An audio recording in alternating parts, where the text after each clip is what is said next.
All right, check this out, guys. So we got check engine checks, load cage. We got a snap-on push button. We got a fluke meter. We got some power probe out here. Check this out. Ready? Follow along. Oh, I've got a different demo and I wanted to video record this and then share with everybody to help educate and teach everyone. I got his little instruction packet. Super cool, man. Awesome job. I don't know, but I don't know about everyone else. Sometimes I'm too fast with my words, right? I don't know about everyone else, but there's my fluke meter. I got this new one. It's a pretty cool one. I got the old. Sorry, I'm gonna go on a little rant here. Oh, these guys. Where's my other one at? This one. It's fairly new. It's pretty cool one. I like that one. I was testing low amp and popped a little fuse inside there. So we're not going to use that one today because I want to play with that one some more and learn that one better. But this one I've had some 12, 13. Bill Mathis, snap-on tool. Sold this to me a long time ago. And I liked it because I could, what sold me is he was like, I remember him telling me, you could have a brake light being out and want to test powers and grounds and hit the brake pedal and bring the little head unit and monitor your power inside with you. So I thought that fluke meter was cool. That sold me a long time ago. Yeah, I have my little snap-on push button starter. We're gonna pretend we're dealing with either a push button, and it's gonna start your car. This is a push button remote starter, so I can run some tests on my engine when I'm working on stuff, right? So that's all this is. You go in your key on engine off, and then next crank or the second cycle of the button engages your starter. That's all this is gonna do. We're gonna go with a ground, a black wire. This is to a fuel pump. So positive, negative, ground, then your fuel level sending unit. We're working with ground. That's all this is. We're just going to play with this ground for a minute. Okay? We can do this with the positive side too. Everybody knows, mostly everyone knows in the mechanical world what a DVOM, digital volt ohm meter is, right? And it's fluke. It's an oldie but a goodie. As Mr. Subaru says, like my torque wrench is from 12 or something like that. Oh, that's old. That's so old. Oh, this is from, God, I don't know. It's 15, 16, 17 years old too. I guess this is ancient, but they're still making them. I don't think that one will ever go out of date. They just update, create new ones, right? Anyway, sorry. I'll get back on track here. Sorry, Mr. Subaru. But you can kind of be a negative Nelly. Negative Nancy, as he calls it. Ha ha ha. You see that, right? Look. Hear the meter? I'm into the face of the connector.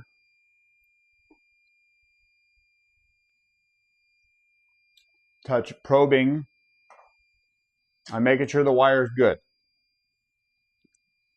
Say we have a brake switch. Say we have any wiring we're trying to test. Any wire, we want to make sure we have good continuity, that there's not a break in the harness.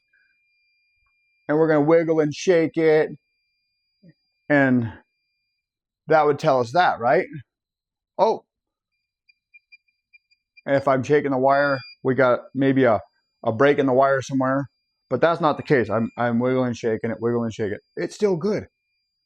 It's still got continuity. It's 0 ohms.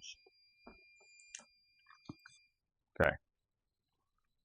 Now, what's the end game here? What we're trying to accomplish? What are we trying to figure out? And he understood, but not in a real world condition where you're like, oh God, that made sense. And it's not going to happen that way in a perfect world every time. So there's no cut dry. There's more than 1,000 ways to skin the cat, right? Yeah, that sounds pretty horrible. But the battery. So that's positive on the battery. That's all that is. Okay. Now we take the load cage, right? And what we're going to do here, hook this up, put the headlight switch, or say that's the starter, and I go to crank it, right? Okay. Lights up, right? And we're loading.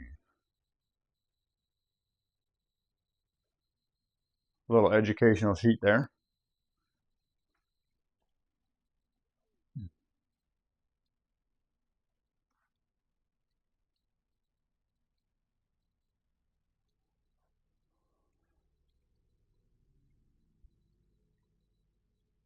You see that? Is everybody seeing that? So what I was doing, I was wiggle testing the wire as I was load testing it, right? And that's when it showed the failure fast. Light.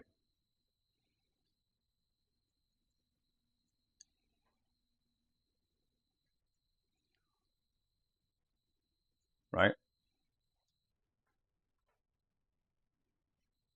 Everything's still hooked up.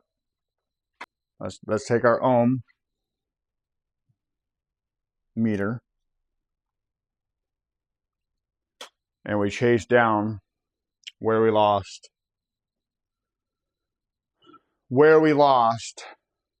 that power or the completion of the circuit. So we're going to go in the ground with one side, doesn't matter, all we're doing is, okay, those two wires are good to the meter, right? Meter's good. Always want to test your meter, make sure your leads are good. Okay.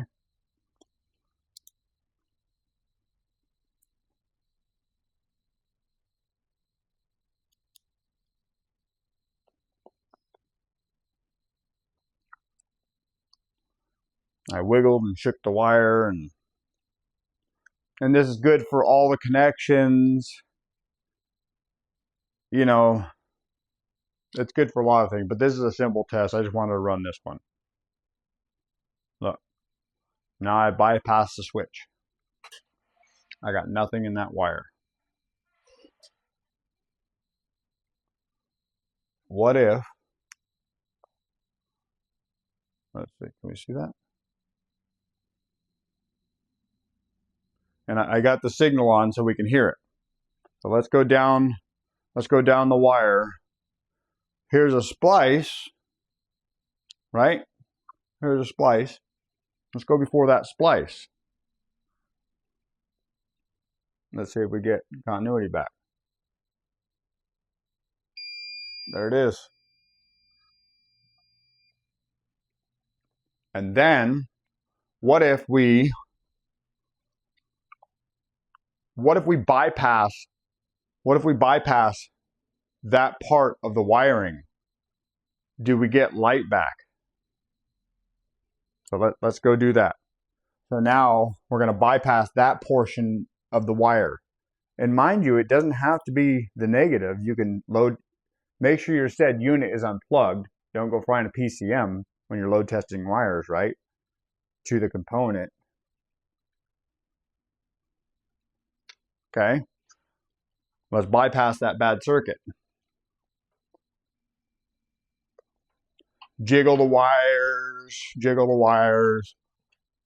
Bulb's still lit up. See that? And like I said, we can play in a different world, and we could put a higher pull or do a higher load, something that'll draw 20 amp. But if we're testing a simple left-right head beam, high beam, low beam, it's 15 amp. Probably don't want to pull over that. So be careful with how and what you're pulling. But look, works every time. Wiggle, pull the wiring. So what I was trying to explain to everybody is, as you're doing your wiggle test and you're trying to find your bad circuits, look at this. What I did is I created a simulated real world condition, right? There's a splice. Do your tug test, do your tug test, do your tug test. Look at that.